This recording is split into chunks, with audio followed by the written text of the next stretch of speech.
পয়গম্বরে আরবি সাল্লাল্লাহু আলাইহি ওয়াসাল্লাম ও হুজুর ময়দানে যুদ্ধে গেলেন।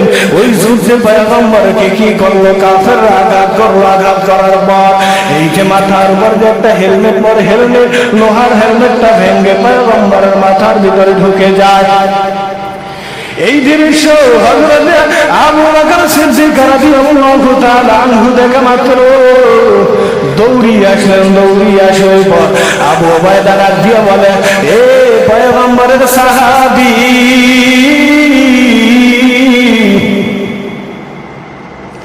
আপনি পয়গম্বরের ওই কি উঠাবেন না, লোহার আংটা উঠাবেন না, আমাকে উঠানোর সুযোগ দিন। কেন এই সুযোগ তো আর পাই না। নবী মুহাম্মদের ওই লোহার আংটাটা আমাকে উঠাইতে দেন। আবু উবাইদা ডাক দিয়ে যখন বললেন, নিজে চেষ্টা করতেছে, উঠাইতে পারে না। চেষ্টা করতে করতে একটা আংটা উঠালেন, সাথে সাথে একটা দাঁত পড়ে গেল।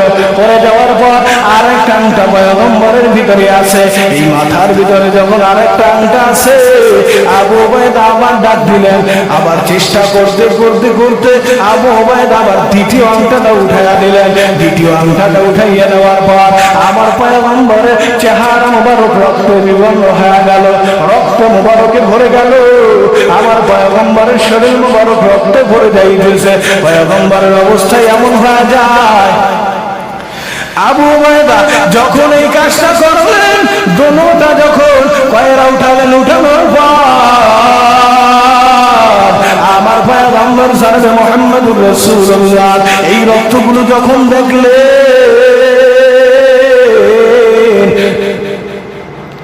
যখন আবু জাশা এই ব্যক্তিটা যখন দেখলেন পয়গম্বরের রক্তগুলো পড়তেছে টপ টপ টপ টপ করে, আবু জাহল যিনি দৌড়ে আসলেন পয়গম্বরের কাছে।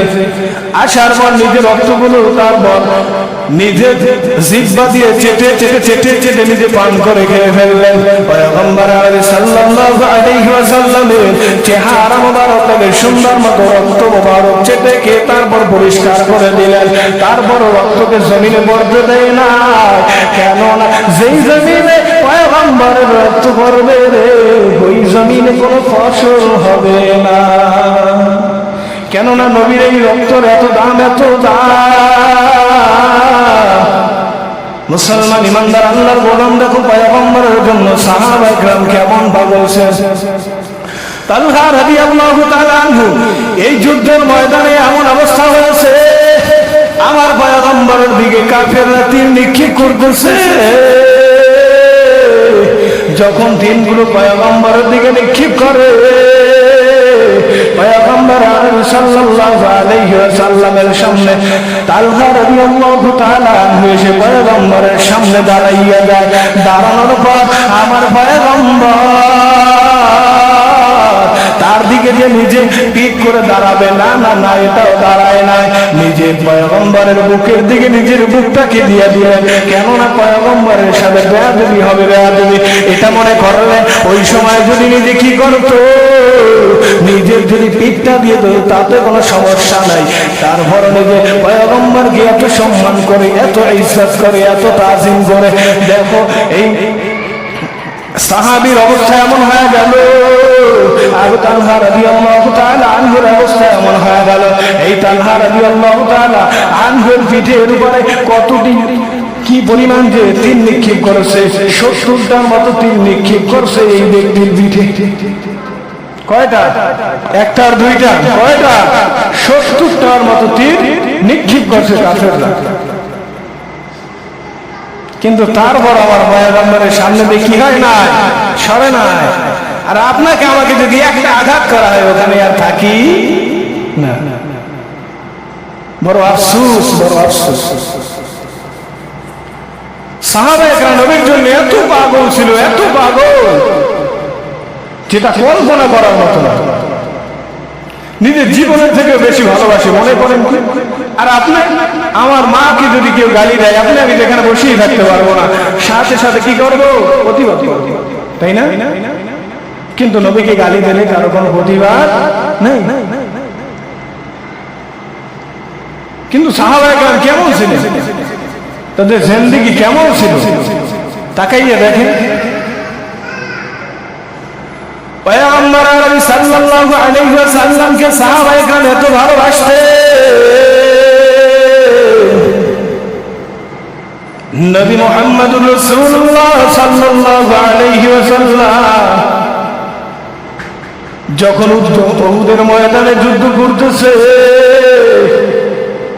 ইবলিস জানাইয়া দিল মদিনাবাসীদেরকে জানাইয়া দেয়, এ মদিনাবাসী শোনো, তোমাদের নবী কিন্তু শহীদ হয়ে গেছে, আহত হয়ে গেছে। এই কথাগুলো যখন মহিলারা শুনতে পায়, মদিনার মহিলারা,